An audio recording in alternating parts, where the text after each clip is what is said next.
कह दिया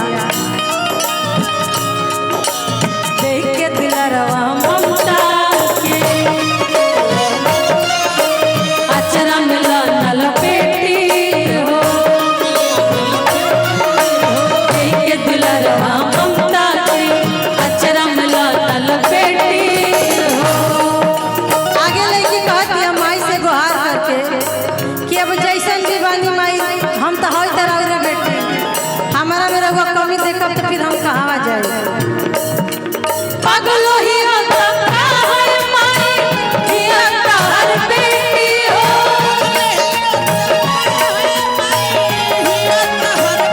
पागलो ही होता है माई हिया तार बेटी हो।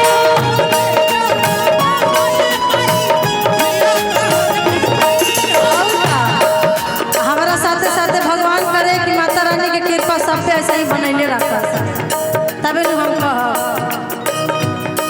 हथवा हमनी के ऊपर धरना ए माई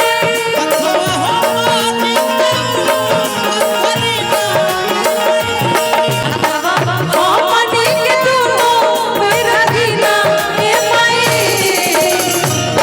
आज राज करे आज राज करे की करी ना ए माई आज राज करे की करी ना ए माई आज राज करे की करी ना आज राज करे आज राज करे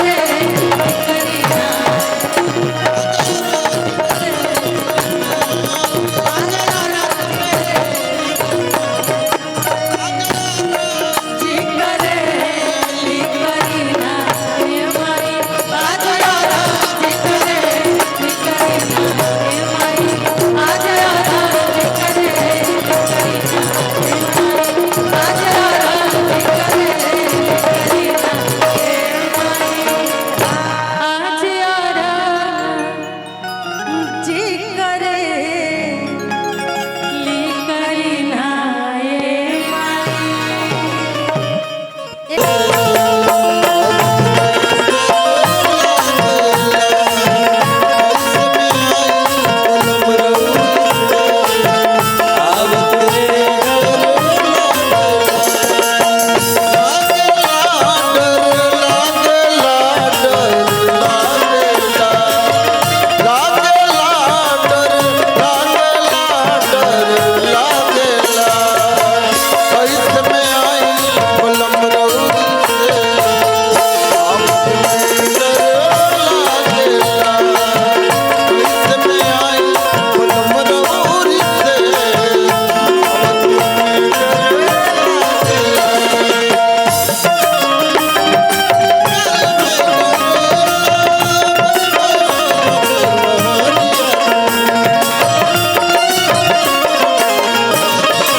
शुरू हुआ ठीक बा।